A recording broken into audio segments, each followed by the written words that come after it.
তো আমি যেখানে বলতেছিলাম জয় গুরু কথাটা না বললে হ্যাঁ আমরা একত্ববাদে আসতে পারছি না।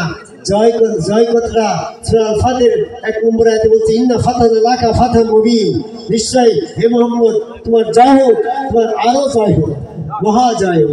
জয় কথাটা কোরআনেরই ভাষা। আবার হ্যাঁ এই গুরু কথাটাও কোরআনের ভাষা। তো গুরু কথাটা বললে যার যার হিংসা হয় তাদের ভিতরে শয়তান গজ গেছে শয়তান গজ গেছে বলছে একবার জ্যান্ত শয়তান, মরা শয়তান না। গুরু কথাটা বললি শয়তানের গা জ্বালা হয়ে যায়, কারণ শয়তান তো আল্লাহর গুণবাচক নামে মুহাম্মদকে ডাকবে না।